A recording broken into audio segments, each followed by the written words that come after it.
Bem, veja só. A princípio, eu sou especialista em direito de família.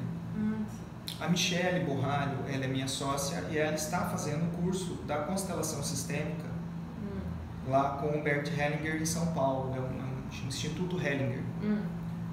E nós, obviamente, temos o direito sistêmico dentro de uma das ferramentas do escritório.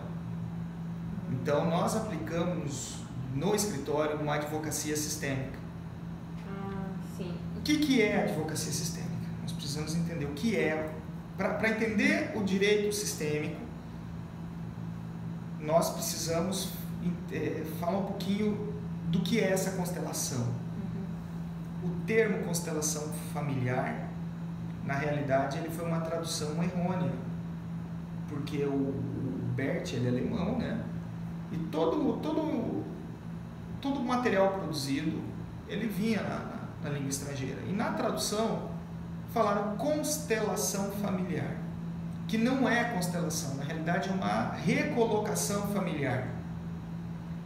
O Bert, ele tem uma experiência de vida muito grande, ele é uma pessoa muito iluminada, ele deixa um legado, a gente fala de legado aberto, porque é um legado que nós estamos construindo junto com os princípios que ele fundamentou. Ele entende que nós, seres humanos, nós carregamos uma carga genética não só sobre os aspectos físicos, nós também carregamos uma carga genética sobre os aspectos emocionais. Então você imagina eu há 20, 30 gerações passadas coletando todas as ansiedades, todas as expectativas de mundo, todas as vivências, e isso incorporando nos nossos genes. Ano a ano, geração a geração. Então eu chego nesse determinado momento, muitas vezes não entendendo o motivo das minhas falhas, o motivo de eu ser ansioso, o motivo de eu ter alguns problemas emocionais. E a gente às vezes fica buscando essas soluções dentro da nossa vida restrita, sem olhar para este antepassado.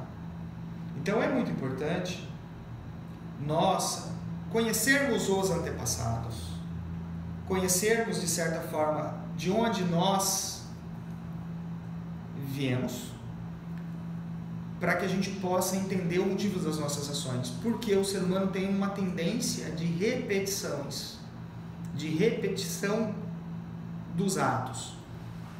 É um pouco complexo explicar, mas isso você pode notar dentro de um caráter científico.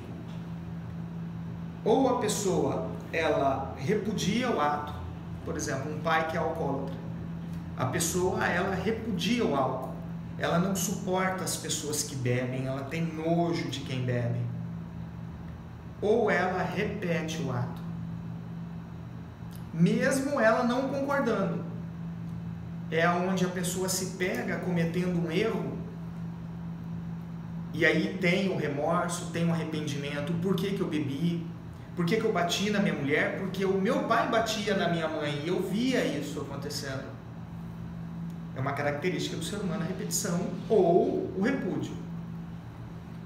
Diante disto tudo, analise comigo, diante disto tudo, a ciência já entendeu que, e os estudos estão indo para este caminho, que sim, nós podemos passar pelos genes as emoções vividas, os sentimentos vividos. Pronto, isso é uma verdade, nós temos isso como uma premissa. Premissa de que nós podemos passar de geração a geração todos os sentimentos, angústias, felicidades, sucessos, acertos também. Não só as doenças, né? Nós temos doenças genéticas, o câncer. Olha como que nós evoluímos hoje dentro dos genes. Hoje nós temos um mapeamento genético humano. nós temos condições de fazer clonagens de animais, e por que não também do homem? Nós estaríamos indo para o biodireito, né? Mas nós temos essa capacidade, então, de saber que existem as doenças genéticas, e hoje o ser humano fala, não é só as doenças, nós também temos essas emoções genéticas. Pronto, então eu tenho isso como uma premissa. Eu tenho uma segunda premissa que é a recolocação, o reentendimento da pessoa. Qual é a minha função nesse mundo? Qual é a minha participação? Aonde eu estou posicionado? E para que isso se torne verdade, para que a gente consiga saber aonde nós estamos, nós temos que perceber que o meu movimento gera um movimento universal. Complexo, né? O meu movimento, ele gera um movimento nas outras pessoas. O meu movimento gera um movimento de mundo. Porque aí eu trago também a característica energética. Eu trago também a característica de que eu movimento você. Então nós temos duas premissas.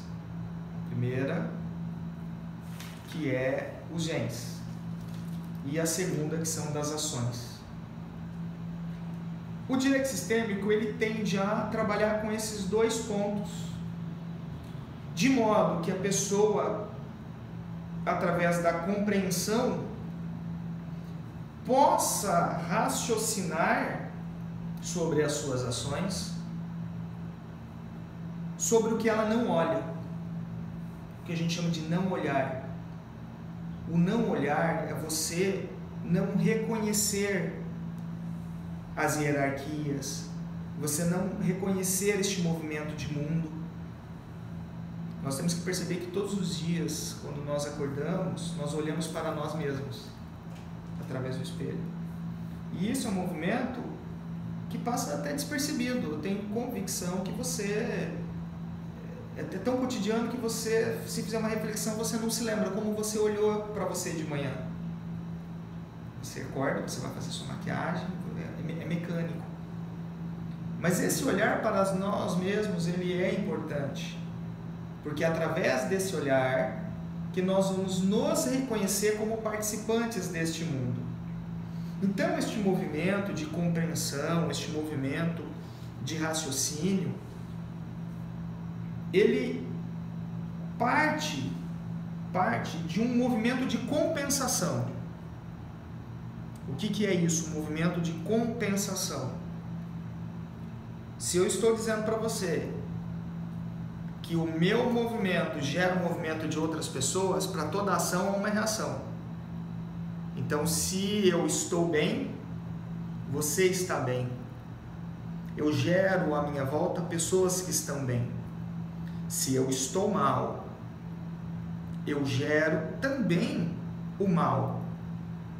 Isso nós percebemos claramente nas nossas atitudes no cotidiano. Eu não estou dizendo que nós somos perfeitos, que nós vamos, de repente, com o direito sistêmico, não mais agir de forma errada, errônea, ou inadequado, porque não existe certo, errado, e sim adequados ou inadequado. Mas eu estou dizendo que você passa a reconhecer que existe um movimento de compensação. Eu estou te aplicando a teoria.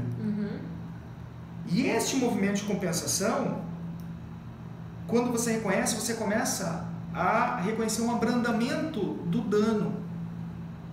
Porque se você age de forma inadequada, você causa um dano, seja para o outro ou seja para você. E aí você mistura isso com esta carga genética. Você está agindo errado porque você quer?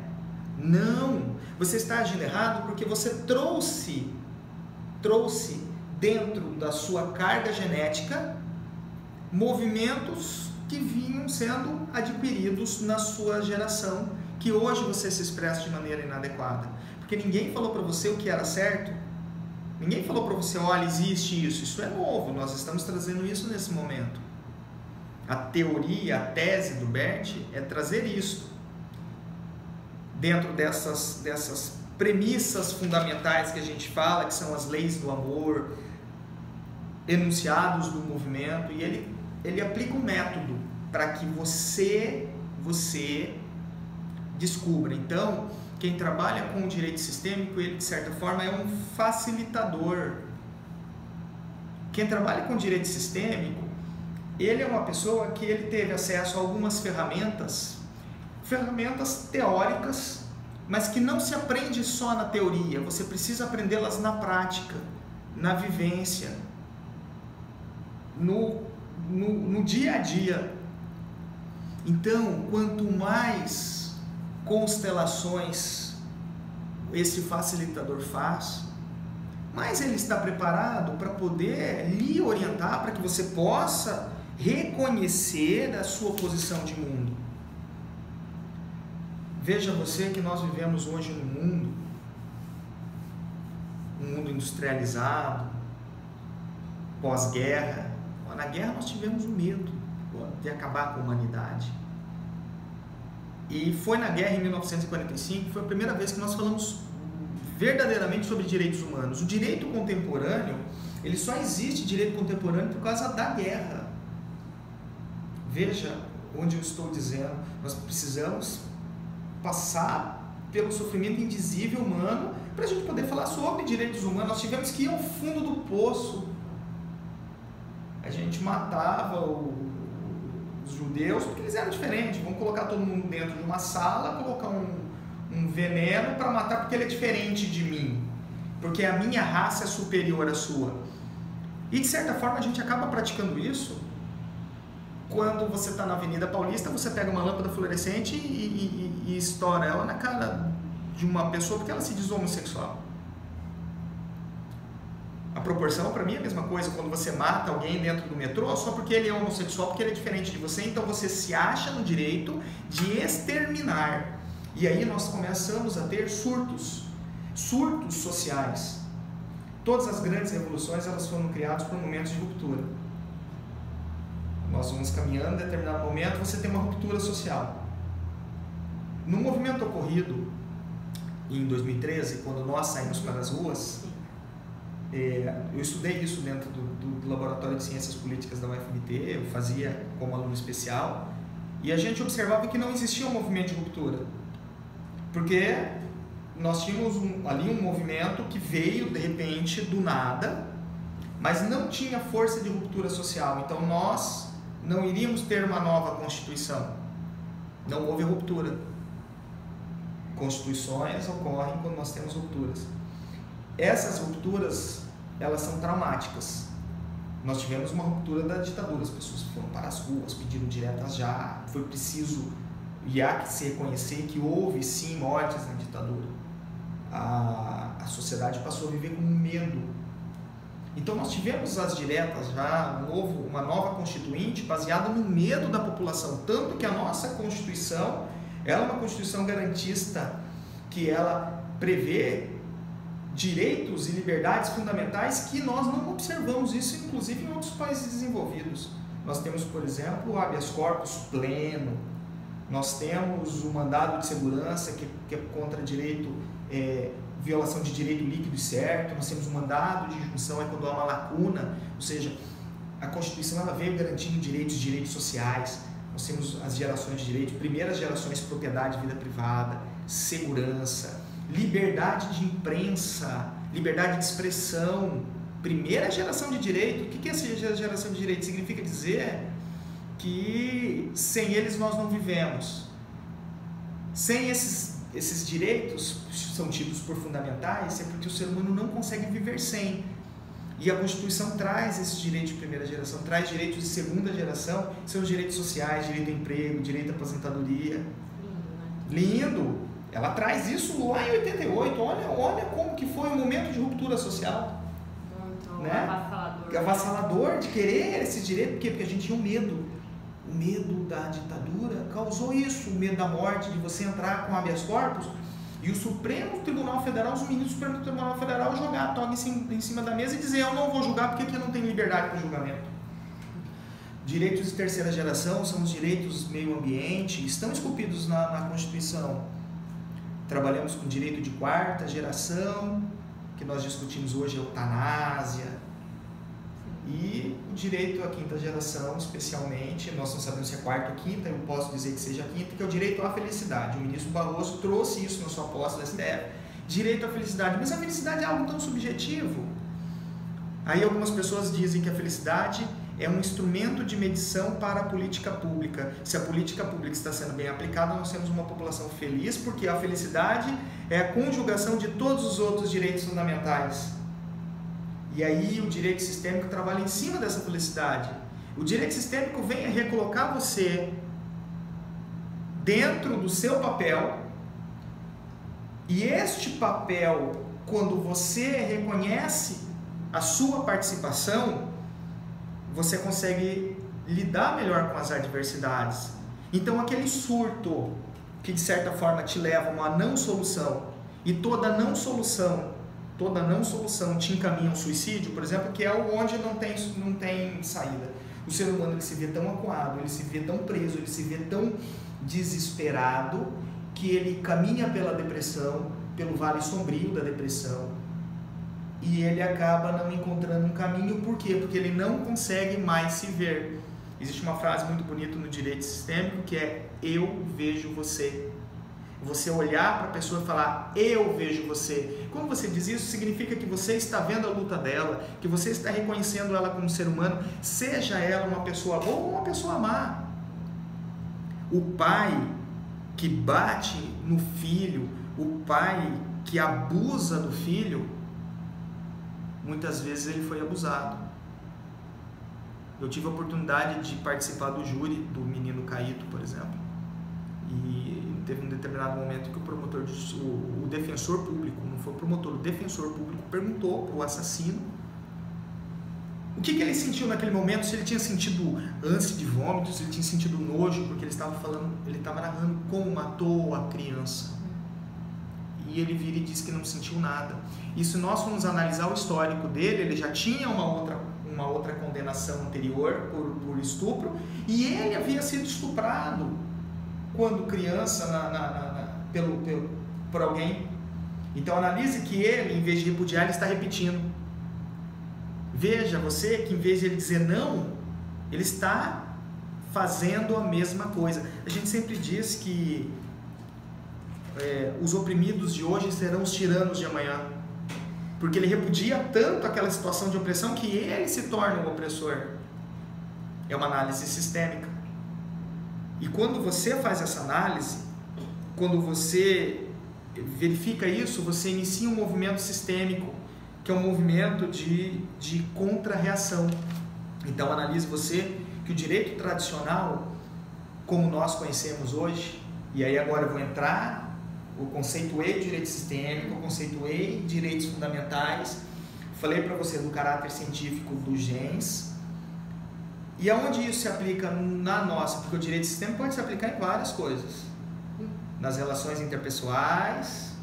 Você como jornalista, você aplicando o direito sistêmico, você quebra as barreiras, porque se eu estou dizendo para você que existe um fluxo energético, se existe uma predisposição sua de reconhecer aquela pessoa, de você olhar muitas vezes para o entrevistado que não quer, ele tem algumas dificuldades, ele não quer expor, e você olhar para ele e falar: eu vejo você. Quando você devolve isso, ele está dizendo: eu posso confiar em você também, porque você vai ser a minha voz para o mundo, você vai ser a minha voz. Porque o jornalismo, embora seja um direito fundamental à primeira geração, nós sabemos o quanto vocês são perseguidos, né? Não há pouco.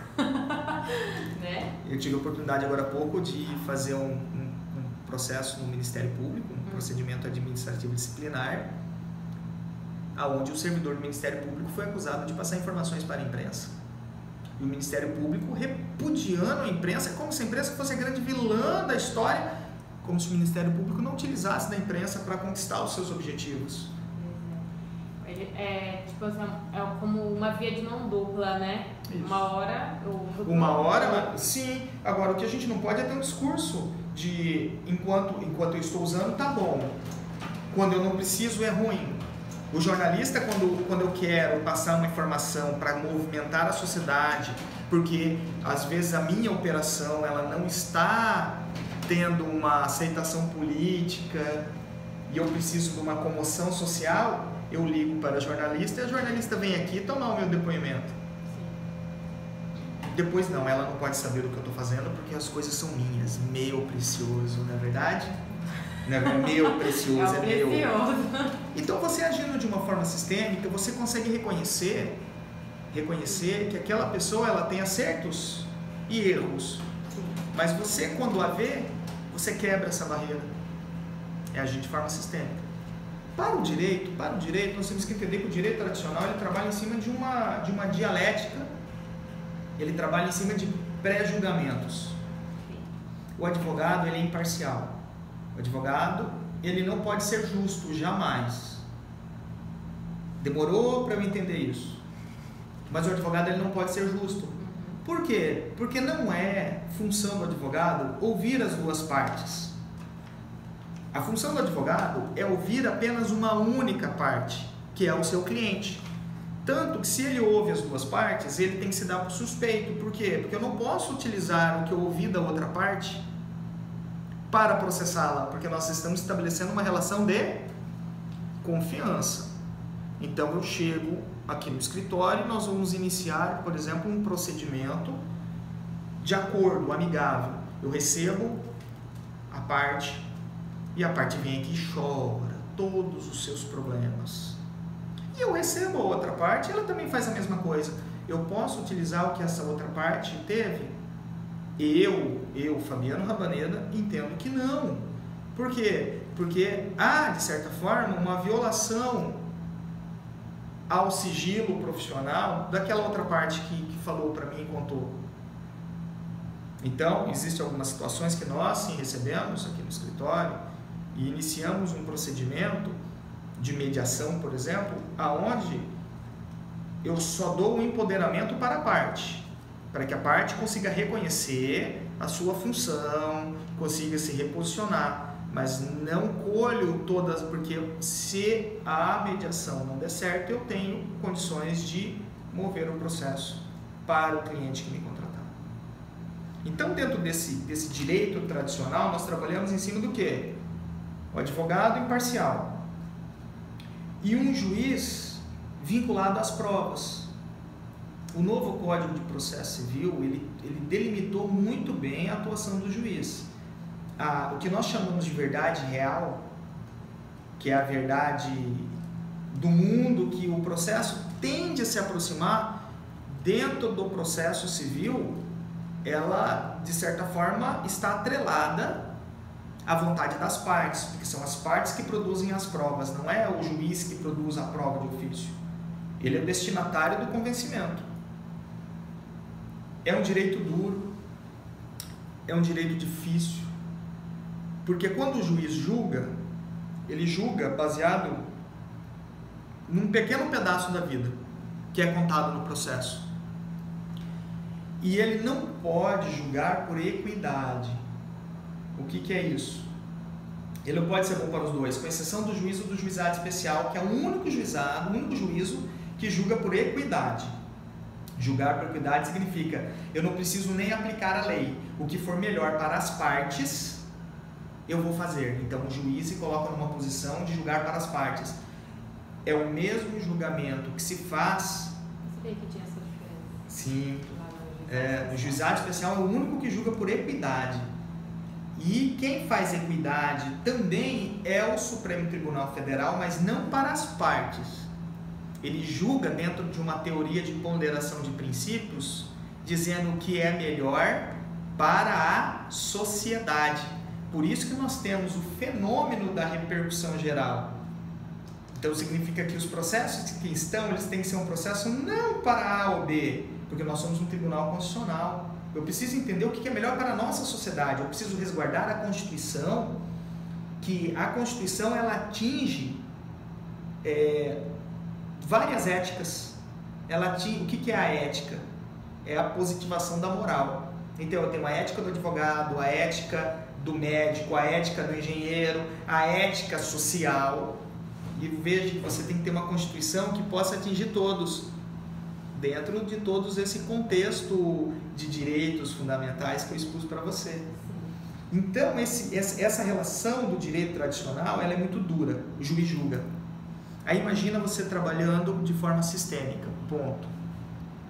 A forma sistêmica vai fazer com que as partes consigam, de certa forma... Eu tenho uma cola aqui maravilhosa, né? Eu falo isso porque eu assisti uma palestra recentemente e a gente acabou trazendo isso. A mediação, ela passa... Não só a mediação, porque o direito sistêmico não está ligado à mediação, tá? Eu já estava pensando isso, Pronto. estava ligando. Então não tem nada a ver. Tem a ver. Tem a ver, mas não O direito sistêmico, ele nasceu como um filho da mediação. Mas o direito sistêmico, ele é muito mais do que a mediação. Porque eu não preciso dos instrumentos da mediação para praticar a análise sistêmica ou o direito sistêmico. Porque a mediação é como se meio que utilizasse a questão da equidade, não é? Entre as partes. Então, a mediação, ele não usa a equidade porque a equidade ela é utilizada na decisão judicial. E a mediação ela é usa antes. a vontade. É antes. Então, antes da... É antes. Entendi. A conciliação, ela é um instrumento, conciliação, ela é um instrumento judicial onde a figura do conciliador é uma figura propositiva. Então, o conciliador, ele propõe. E, através desta propositura, ele oferta um caminho. A mediação, o mediador, ele não propõe, ele empodera. O mediador, ele dá para as partes, através da sua experiência, da sua expertise, da sua formação, mecanismos para que a parte possa, ela, decidir. Então imagine você que eu tenho uma audiência de mediação, e a mediação ela é interessante porque eu sempre coloco a mediação como a tábua redonda. A mediação, nós não temos as arestas da mesa quadrada. A mediação, ela é redonda, então significa que gira. E dentro desse giro, nós temos uma recontextualização, ou seja, aquela mulher tirou tudo que eu tinha da minha vida, que é o meu filho. Não é que ela tirou o teu filho, é que as suas ações te afastaram do seu filho. Então você precisa empoderar a parte com um contexto de recontextualização, para que ela veja... Conhece o que fez. E aí nós temos um procedimento de normalização, de parafraseamento construtivo. O que é isso? É você dizer o que a pessoa está falando, mas de uma forma construtiva. De você mostrar para ela que isto que ela está colocando, que ela está mostrando, não representa o todo, e sim representa uma coisa parcial, para que a gente consiga, de certa forma, um apaziguamento, até realizando, eventualmente, a inversão de polo. Se coloca no lugar daquele outro. Se coloca no lugar daquela pessoa que você tentou matar porque ela tem uma preferência sexual diferente da sua. Isso não é fácil. Veja você que nós precisamos que haja um acolhimento, que haja um restabelecimento de comunicação. Então a mediação, ela é um dos instrumentos, inclusive regulamentado pelo CNJ, trazido de uma forma inovadora na Lei 9.099, que é a Lei do Juizado Especial, que inicia o processo com conciliação. Ela não está sendo bem aplicada, porque ela inicia com conciliação, mas hoje é um sistema robótico. Você chega dentro da audiência, você tem 5 minutos para conciliar. Ninguém concilia em 5 minutos, mas nós temos um volume de processo imenso. Enorme mesmo. Enorme, não é verdade? E como a lei obriga, a conciliação ela já vem de uma forma obrigada. O Código de Processo Civil, ele diz o seguinte, olha, você não, é padrão, é default, conciliação. Conciliação e mediação, porque aí nós temos a figura do conciliador e do mediador, tá? Que é a mesa redonda. A conciliação ela propõe e o mediador empodera. Mas se você não quiser, você peticiona dizendo que não quer, a outra parte também fala que não quer e a gente vai tocar o processo. Entendi. Então ela é uma situação necessária, mas facultativa. Mas diante de uma calamidade da justiça, porque hoje você entra com um processo, você tem um processo que demora 8, 10, 15, 20 anos, 50 anos. O processo, ele vem do direito antigo. Sim. Ele machuca. Então, justamente isso. E a prescrição? Machuca. No direito civil, a gente dificilmente tem a prescrição intercorrente. No criminal tem. Porque como é o Estado que te processa, você pode até beneficiar da prescrição para se cometer injustiças. Porque o Estado não conseguiu te processar e aquele estuprador está solto. Porque o Estado não conseguiu punir. Mas dentro do direito civil, nós temos alguns fenômenos da prescrição intercorrente que a gente fala, que ele não ocorre enquanto a parte estiver movimentando, porque no direito civil diz o seguinte, olha, a parte não pode pagar, você vê, quanto à vida tem prescrição, mas quanto aos bens, que é patrimônio, você pode deixar rolar que nós não vamos deixar você ficar sem. A voracidade do capital, né? E isso machuca. E quando machuca, quando não há esse equilíbrio, o que acontece? Você tem um sentimento de justiça porque o processo demora, aquela situação para com o contrário, para com a parte contrária, ela começa pequenininha e vai se tornando um monstro. Por quê? Porque você passa a viver não mais a sua vida, você passa a viver a vida do processo. E eu vou lhe dizer uma coisa, o emaranhado emocional que as pessoas se envolvem, ela é mais viciante que droga. Então a pessoa, ela coloca o processo como se fosse o fim da vida dela. Ela precisa do processo. Tanto que eu tenho alguns clientes nesse contexto que ganharam o processo e eles não ficam satisfeitos. Eles querem recorrer, mesmo ganhando, mesmo dizendo, olha, esse dano moral que foi fixado é o que se aplica hoje dentro da legislação, dentro do momento que foi julgado. Ele fala, não, eu quero processar. Por quê? Porque existe este emaranhado emocional, é viciante, ele quer, ele gosta, é igual aquela ferida que a pessoa a todo momento tem que ficar cutucando, tá doendo, mas ela suporta a dor, a dor faz bem para ela, mas ela não faz. Lembra do movimento sistêmico? A dor gera mais dor, e aí você tem o quê? O seu filho crescendo com a dor, porque ele não expressa. As crianças são seres humanos em desenvolvimento. As crianças são seres humanos, isso reconhecidamente dentro da doutrina da proteção integral. Nós saímos do Código Melo de Matos, de uma situação irregular, que delinquentes e carentes tinham o mesmo tratamento, e passamos por uma proteção integral, dizendo que crianças e adolescentes são titulares de direitos. Depende da família, sociedade, Estado, assegurar com absoluta prioridade absoluta, educação, saúde, colocando as crianças a salvo. Isso está no artigo 227, Constituição de 88, garantista de direitos fundamentais. Então a criança ela vai crescendo vendo o pai com o processo. Quando essa criança chega à adolescência, adulto, ela não sabe por que ela não arruma um emprego, porque ela não para no emprego, ela não sabe por que ela não se dá bem num relacionamento. Veja que durante todo o tempo ela foi recebendo uma programação neurolinguística, foi recebendo do meio toda uma carga que o pai passou, que o pai dele passou, que provavelmente o pai, o avô, o bisavô, porque nós, embora você não conheça todos os seus antepassados, nós descendemos, em tese, de um. Tá, vamos tirar o aspecto religioso, vamos colocar o aspecto biológico. Alguém veio lá atrás. A gente não sabe se o ovo ou a galinha, mas alguém nasceu primeiro. E você só está aqui por causa daquele primeiro que estava lá atrás. Quando você se reconhece nisto, reconhece como parte de um todo, você começa a pensar diferente nas suas ações. O processo não é o fim, o caos não é o meu fim. Eu preciso pensar daqui para frente. Então, quando eu recebo aqui no meu escritório uma cliente com causa de família, que é a minha especialidade, uma cliente que chega aqui extremamente debilitada, vindo de um casamento conturbado, vindo de um casamento que muitas vezes ela foi vítima de violência doméstica, violência psicológica, que é a pior das violências. Todas as violências são ruins.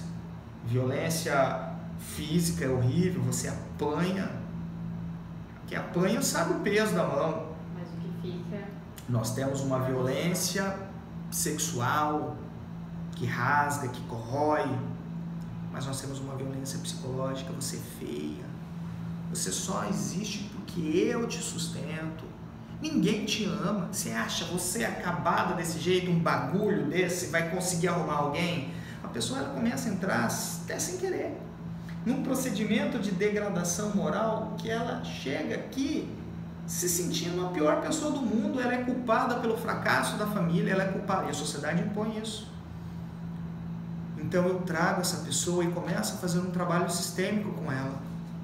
Que é essa questão da reconstrução. Reconstrução, hierarquia. Você tem um filho com o teu marido. Você tem que agradecer ao teu marido porque ele te deu um filho. Ele tem os defeitos dele, e esses defeitos dele são oriundos de toda a carga que você também tem. Ninguém dá o que não tem. Você gerou expectativa,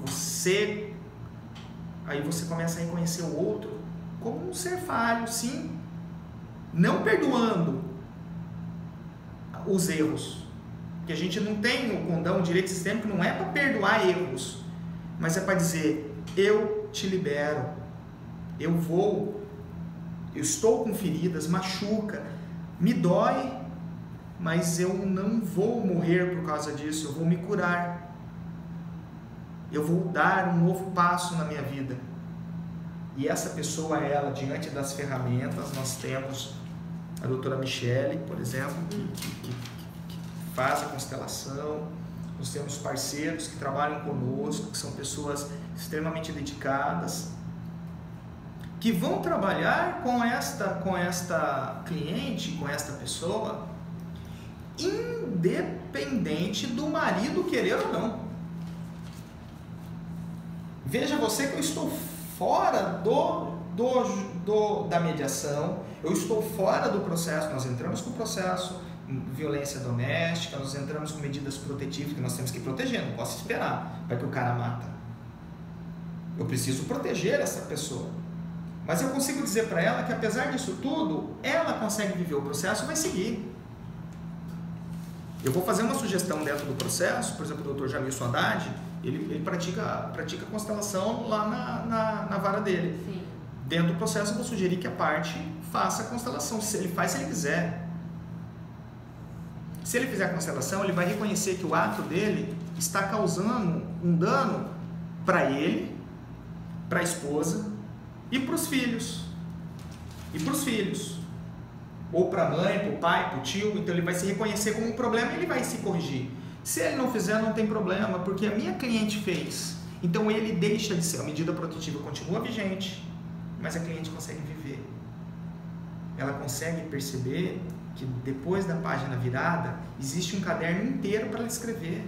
Então a gente pode colocar, objetivamente a gente pode colocar essa constelação como uma reconstrução, recolocação da pessoa na sociedade. Eu chamo de justiça vivificadora, esse é um termo meu, tá? Eu chamo isso de justiça vivificadora. Por que ela é vivificadora? Porque graças à vinda dessa pessoa a um escritório de advocacia, independente de existir processo judicial ou não, o processo ele é bom porque ele tem meios coercitivos. Ele tem meios, por exemplo, que eu trago as partes por uma audiência de conciliação, obrigatoriamente. Se você diz que não quer, você tem que comparecer sob pena de multa, porque você não disse que não queria. E eu consigo trazer as partes para trabalhar de uma forma sistêmica. Inclusive, é muito bom quando a gente tem um colega advogado que já conhece o direito sistêmico e ele percebe que nós estamos agindo de uma forma sistêmica.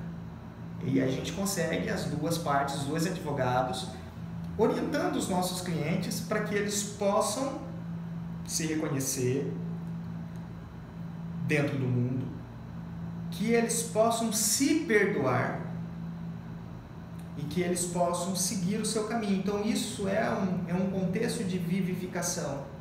Porque se isso não ocorrer, o que vai acontecer? Vai ter um processo, o juiz vai ter uma decisão, essa decisão não vai ser ao seu gosto, você vai recorrer, você vai ficar 8 a 10 anos brigando por isso, remoendo essa dor, esse sofrimento.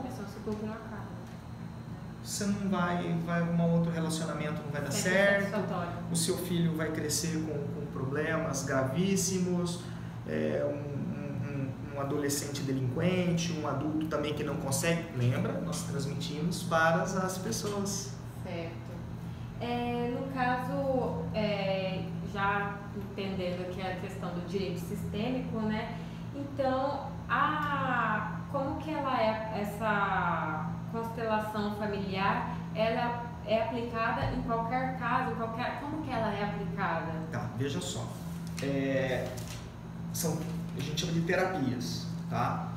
Você pode fazer em grupo ou você pode fazer de uma maneira individual. Você tem diversos métodos. Para cada situação existe um método. Basicamente, o que se busca e o que se coloca é que você consiga entender essas leis de ação, reação, hierarquia, divisão, de você ver.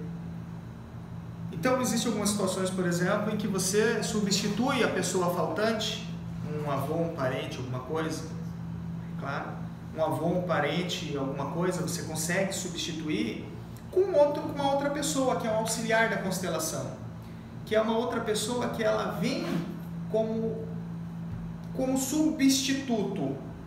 E a energia é tão interessante, é tão forte, que quando essa pessoa ela é substituta, ela acaba sentindo algumas relações corporais que eram da outra pessoa. Então, quando, por exemplo, nós vamos fazer uma constelação com a cliente sem a presença do marido, alguém vai substituir esse marido, um personagem, alguma coisa, ou uma pessoa, um boneco, em que esta pessoa diz, e nós chamamos palavras de cura: eu vejo você, eu agradeço a você, eu reconheço você. Esse fluxo energético, estas situações, elas acabam gerando na pessoa o objetivo primordial, que é a paz. Tudo que nós queremos, e aí está relacionado ao direito à felicidade, né? O que a pessoa quer? Ela quer paz. As pessoas cotidianamente procuram felicidade, e às vezes até de forma equivocada, mas ela busca ser feliz. Eu acho que a humanidade se move assim, isso é uma característica inerente do ser humano.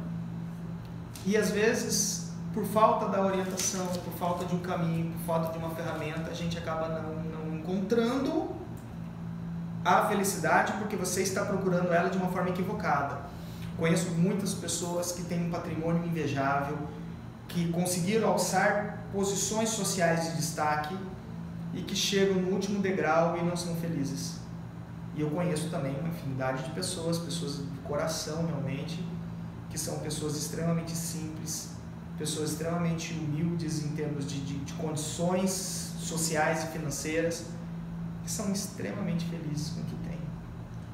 Então, a gente pode dizer que essa constelação familiar é uma forma de terapia dentro de uma ação judicial familiar? Sim, não só dentro da ação. A constelação, ela é uma das ferramentas utilizadas pelos operadores do direito, por quem utiliza-se do direito, para a construção de pontes, vamos dizer assim. Entendi. Não só dentro do processo, mas para a vida. Para a vida, fora, extrajudicial. Existem situações que nós iniciamos aqui que não é necessário ingresso judicial. A pessoa ela chega debilitada, ela chega aqui para fazer o processo. A gente não pode ser hipócrita em dizer que a pessoa não vem aqui e vem procurar a constelação. Não, ela veio para o escritório de advocacia, querendo guerra. Ela veio aqui com as lanças armadas, ela veio aqui municiada de elementos para poder trucidar a parte contrária. E ela quer ver o advogado comprando a ideia dela, dizendo: não, você vai estar comigo e nós vamos... Não. A pessoa chega aqui com essa mentalidade, nós vamos ouvi-la. Eu tenho que ver a pessoa, eu vejo você. Eu vou ouvir a pessoa, ela vai poder desabafar, ela vai poder dizer tudo o que está acontecendo. E a partir desse momento nós já vamos ter uma interação sistêmica com ela. Nós vamos colocar para ela alguns pontos e algumas visões de uma forma singela inicialmente, mas já com a visão sistêmica, fluxo energético, em que essa pessoa ela já sai daqui com a dúvida se realmente o processo é o melhor caminho. Às vezes é. Às vezes precisamos do processo, a grande maioria, posso dizer, precisa sim de um processo judicial para que a gente possa pegar a parte contrária, mexer na parte contrária, falar, olha, você está sendo processada porque você errou. Só que este erro que você cometeu, nós podemos fazer diferente. Ninguém tem o poder de mudar o passado. Eu não tenho condições nenhuma, eu não tenho máquina do tempo para mudar o passado, mas eu tenho condições de fazer um futuro melhor. A pessoa quer ou não quer, eu apresento a ferramenta. Existem circunstâncias que fez a constelação e falou assim, não, é difícil, mas ela falou, não resolveu para mim, não acredito nisso. Tá bom, continuamos com o processo, vai ter uma decisão judicial, vamos recorrer, vamos para o STJ, vamos para o STF, o processo existe. Ou existem circunstâncias que a parte chega um processo difícil, acusação de abuso sexual, acusação falsa de abuso sexual, e a gente chega em um determinado momento do processo que as partes falam, não, realmente, a guarda compartilhada é o melhor para o nosso filho. Eu não quero conviver com você. Eu não quero ter que te dar bom dia, boa tarde, boa noite todos os dias. Mas eu reconheço que nós temos um filho.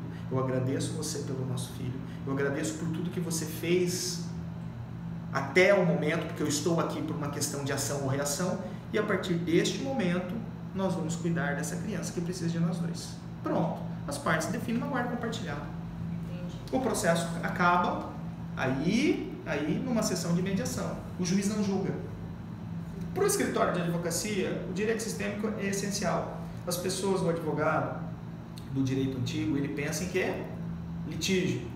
Ele pensa em sucumbência. Vou tirar, eu quero 15% de tudo que eu tirar da parte contrária. Tudo que eu tirar para você. Você não está tirando nada, você está resguardando o direito que é justo. Ninguém tira nada de ninguém.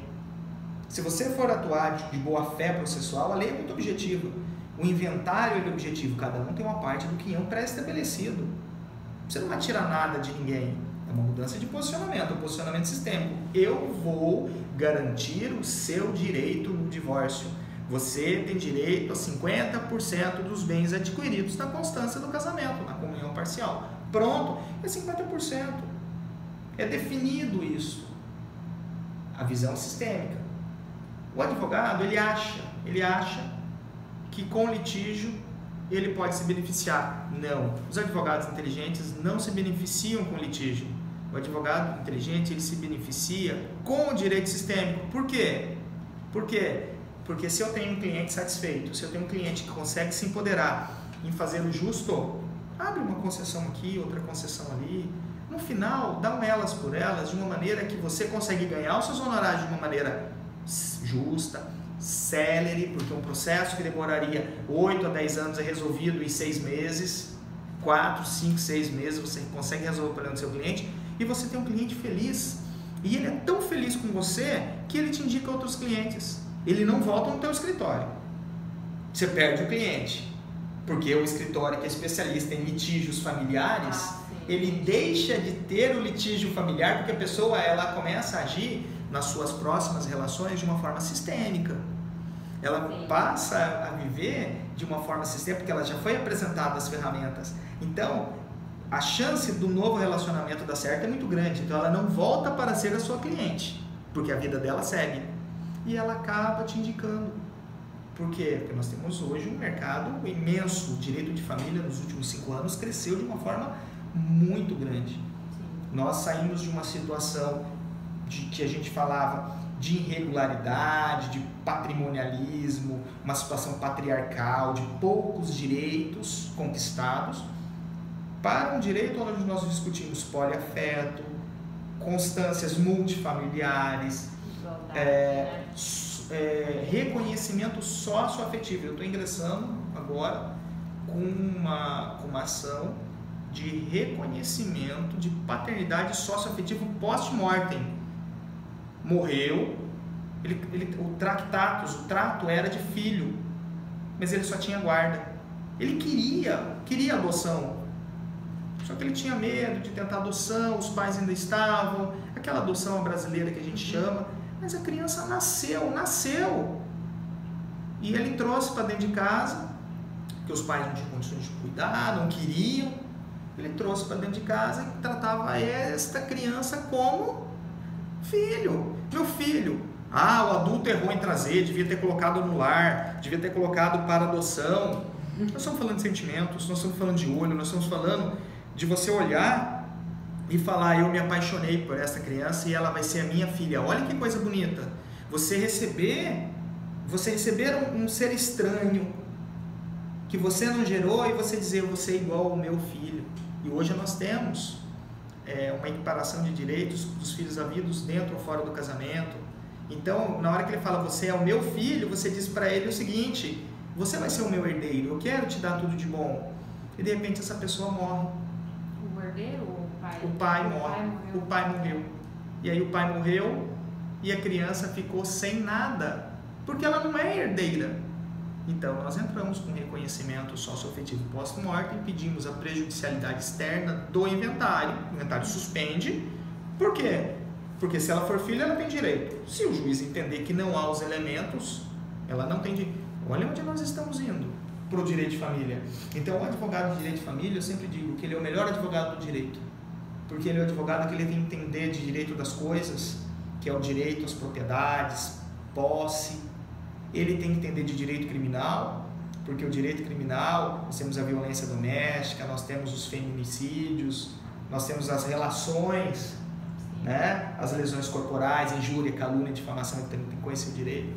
Ele tem que ser um excelente processualista, porque as causas de família tem um capítulo específico no Código de Processo das causas de família. Excelente processualista, excelente civilista. Então, nos últimos 5 anos, eu posso dizer para você que ocorreu uma transformação muito profunda dentro do direito de família. E isso é muito interessante, porque nós estamos conseguindo mudar a sociedade. Nós estamos conseguindo, o direito de família tem conseguido transcender esses caminhos duros para o reconhecimento da pessoa como ser humano.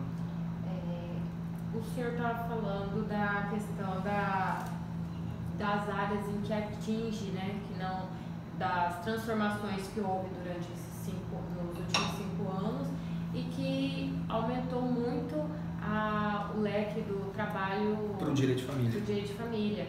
Então, nessa questão da constelação familiar, como que eu consigo falar como que eu posso a constelação listar essas áreas? A constelação ela não está ligada diretamente ao direito de família, embora o direito de família que trouxe. Sim, tá? Entendi. Eu pensei que ela estava ligada ao direito de não, família.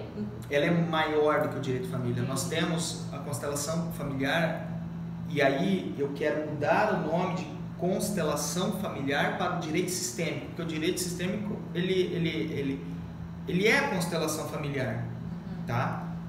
Que a gente chama de constelação sistêmica hoje, que não é constelação sistêmica, é recolocação sistêmica. Sim. Você pensa comigo, eu sou advogado do direito empresarial e eu estou enfrentando, um exemplo, não é minha área, mas estou enfrentando uma briga de sócios, aonde os 2 sócios, eles tinham uma empresa produtiva, eles tinham uma empresa dando excelentes frutos e de repente os sócios começaram a entrar num pé de guerra aonde eles estão falindo a empresa.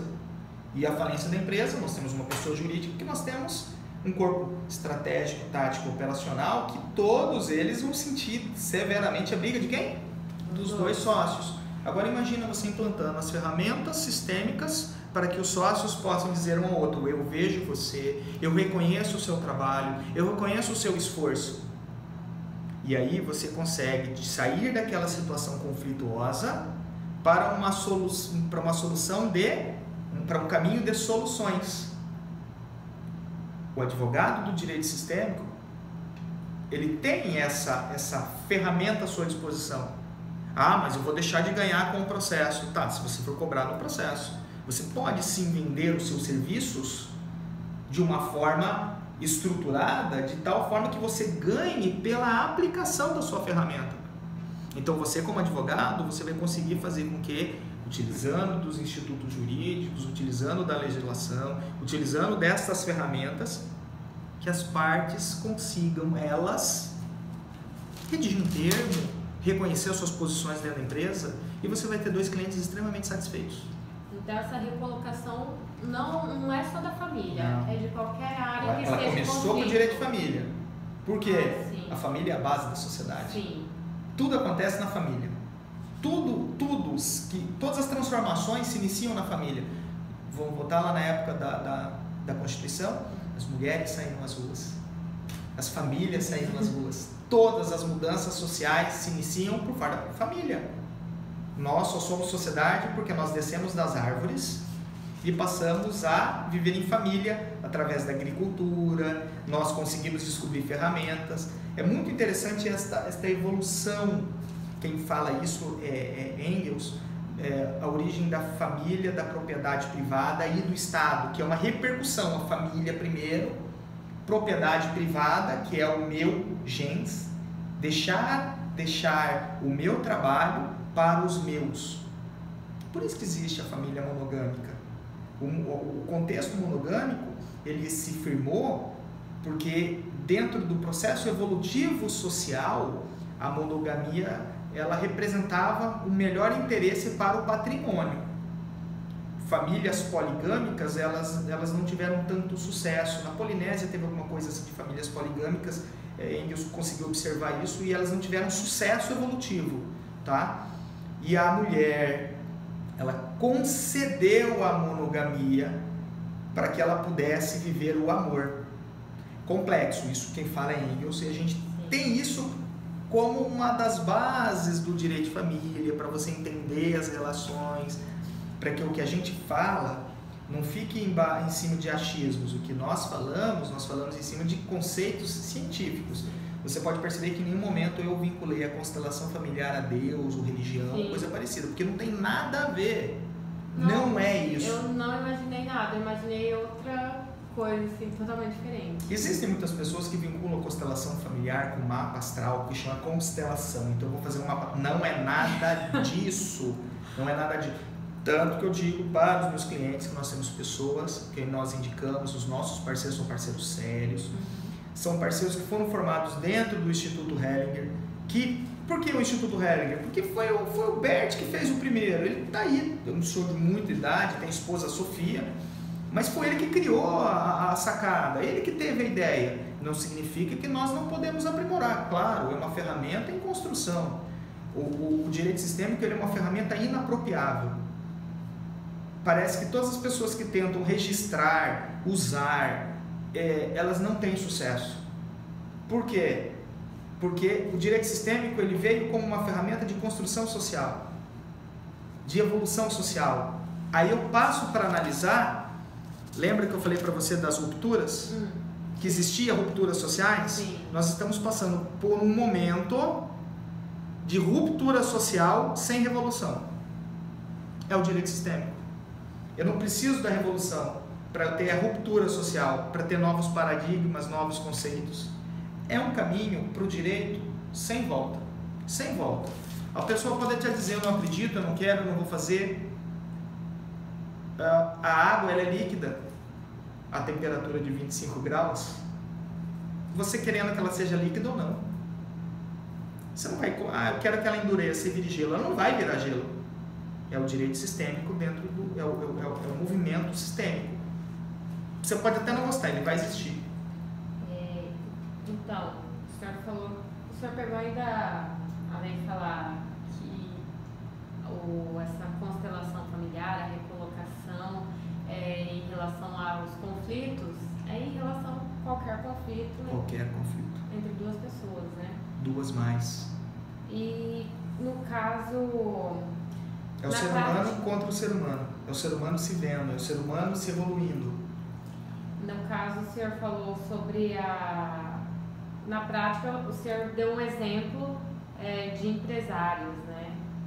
E, assim, eu gostaria que o senhor também explicasse os resultados para as pessoas entenderem, para que isso seja uma coisa mais conhecida, porque, como o senhor falou, não é todo mundo que conhece. Eu, por exemplo, não conhecia, mas não significa que muitas pessoas não conhecem, né? Os resultados, eles são bastante interessantes no sentido de você conseguir a paz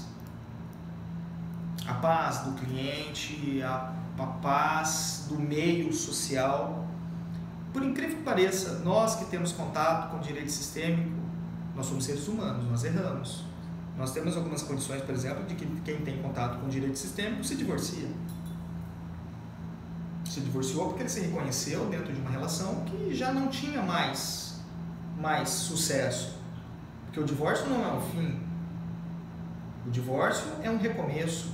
O divórcio é uma nova chance de você fazer diferente, porque você se divorcia e você liberta aquela pessoa para que ela possa viver. Então, às vezes a gente fala, ele fez direito sistêmico e se divorciou, isso é balela. Não. O que nós estamos colocando em termos de benefício do direito sistêmico é você conseguir almejar os seus objetivos. Eu, como advogado, antes de conhecer o direito sistêmico, eu não vivia em paz. Porque eu tinha um cliente que chegava aqui no meu escritório com um problema homérico, eu ingressava na justiça, fazia uma petição extremamente fundamentada, uma petição muito bem instruída, e chegava no Poder Judiciário e o juiz decidia que a guarda da criança tinha que ser para o outro. E eu ia para casa com uma dor no coração tão grande, porque o meu cliente estava resignado, ele estava triste, chorava. Em vez do cliente, ele chegava aqui com uma solução, ele chegava, em vez de encontrar um caminho, e aí a gente começava a atacar o Poder Judiciário. Poder ineficiente, justiça falida, essa justiça não presta para nada. Eu somatizando a dor, descontando nas instituições e fazendo a minha vida ser ruim. Porque você vira ranzinza, você vive infeliz, aquela coisa negra. E aí quando a gente começa a utilizar o direito sistêmico, a gente começa a perceber que há um caminho. Não é só o direito sistêmico, nós temos ferramentas. O direito sistêmico é um.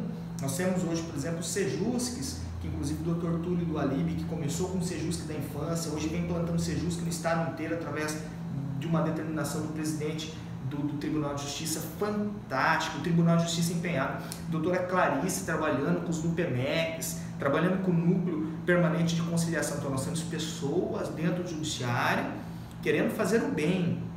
Direito sistêmico é uma das ferramentas. Nós, advogados, temos que conhecer todas, tá? Eu escolhi ser advogado, eu estou na chuva, eu tenho que me molhar. Eu escolhi trabalhar com direito de família. Então eu preciso encontrar uma solução para que meu cliente possa ser feliz. E o direito sistêmico tem propiciado. Então eu inicio o processo, ou às vezes antes do processo eu inicio com o cliente, e o cliente consegue, os meus clientes, graças a Deus, eles conseguem chegar a um denominador comum de satisfação. Doutor, muito obrigado. Sai daqui do escritório dizendo, doutor, eu agradeço o senhor porque hoje eu consigo viver. Pronto. Aí você vai para casa, abre uma cerveja e fica feliz. Simples assim.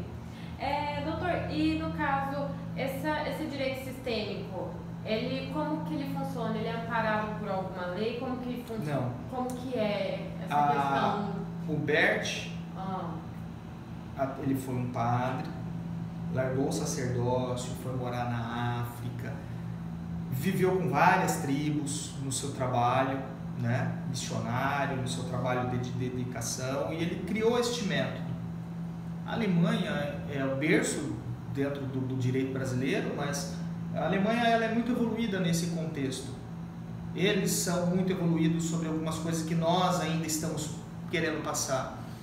Essa evolução também vem por causa da guerra. Eles sofreram muito. Eu falo isso porque eu tenho um amigo que é alemão e eles aprenderam muito com o erro da guerra.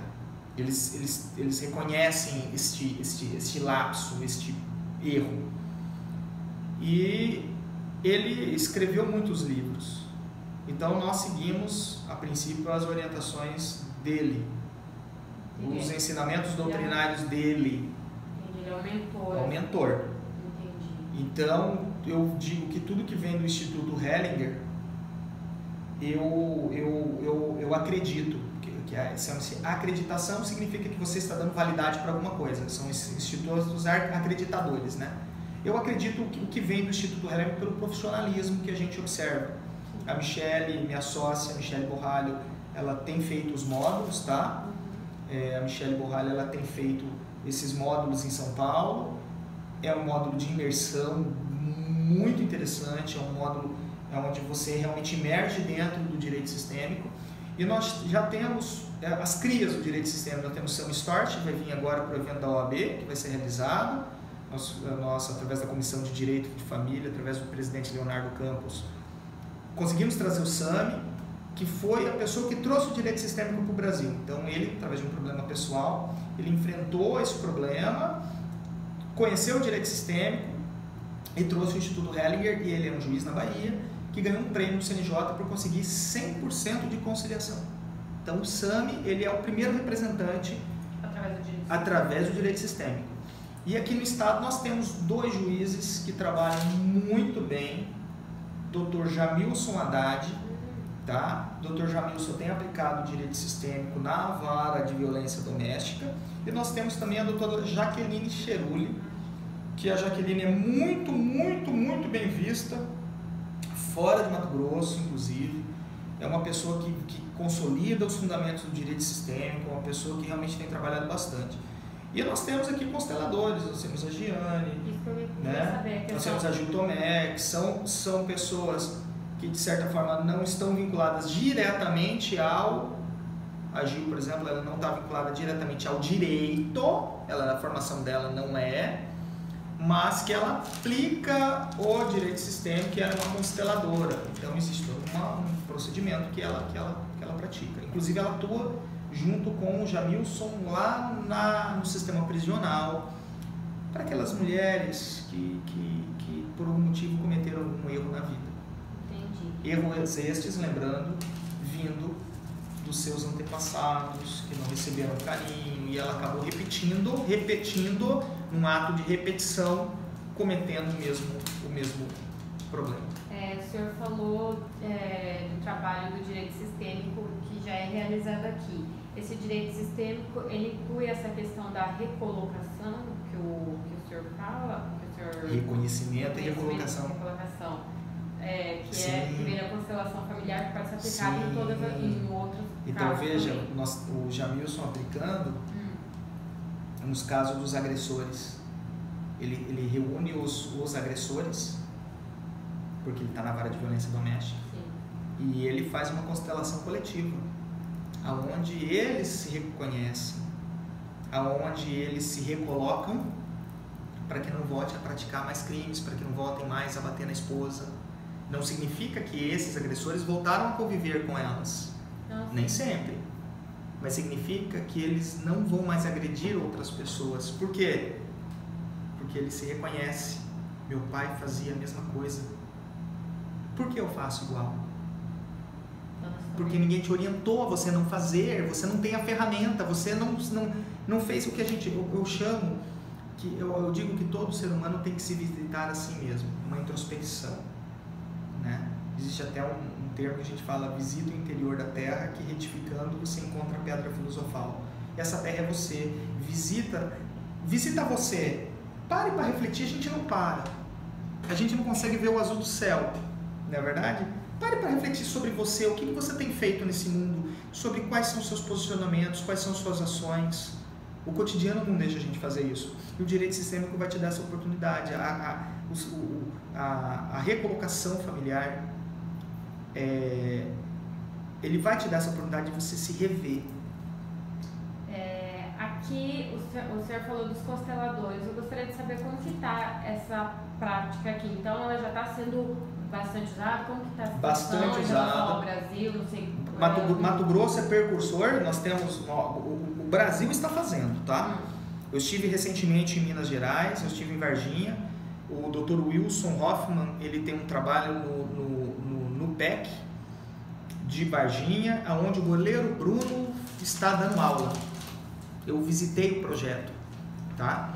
O goleiro Bruno participou dessa questão, dessa ele está participando, não constelação familiar, ele está participando do NUPEC, desse instituto lá, que eles têm o coral da prisão, onde as pessoas, elas são vistas. Eu vejo você, eu reconheço você, você errou, mas você não pode mudar o passado, mas você pode fazer um novo futuro. Então eu estive em Varginha e tive a oportunidade de conhecer um pouquinho do trabalho deles e do desejo que eles têm em implantar o direito sistêmico. E aí, conversando com o Dr. Wilson, isso foi novidade para o Dr. Wilson, nós levamos isso lá para ele, e ele falou, mas eu não conheço o direito sistêmico aqui em Minas. Por uma questão de coincidência, estava passando na TV Assembleia uma juíza em Contagem implicando direito sistêmico na vara de violência doméstica. Falei, olha lá, estão fazendo. Agora, Mato Grosso se encontra muito bem posicionado, graças a Deus, a equipe de Mato Grosso que está fazendo o curso do Hellinger fez muito bem, tem representado muito bem o nosso estado. Esta equipe tem divulgado, temos pessoas na Bahia também pode um polo muito forte. Santa Catarina, a OAB de Santa Catarina já criou a Comissão de Direito Sistêmico, é uma comissão específica de direito sistêmico pela OAB de Santa Catarina, tá? O presidente Leonardo Campos já se demonstrou bastante sensível ao direito sistêmico, no sentido também de trazer isso para dentro da ordem dos advogados. Então, existe tratativa e recepção. Isso eu preciso ressaltar, se você puder, porque assim, quando o Dr. Leonardo ele abre um espaço dentro da Conferência Estadual da Advocacia para trazer o Sam Storch, para que a gente possa trazer esse precursor do direito sistêmico, ele se coloca também ombreado à advocacia que busca essas soluções. Claro, tudo é novo, tudo precisa ser feito e isso é sistêmico no seu devido momento. Nós temos que respeitar a ordem das coisas. Eu não posso, por uma vaidade, impor, crie, faça. Não. Vai acontecer no momento que tiver que acontecer. Isso nos coloca, é um pensamento sistêmico, nos coloca em uma relação de hierarquia, sim. Nós precisamos respeitar quem veio primeiro, nós precisamos respeitar quem conquistou primeiro. Isso faz com que as coisas fluam de uma maneira muito mais sólida, robusta, representando os nossos anseios, né? Representando realmente os anseios por uma sociedade mais justa.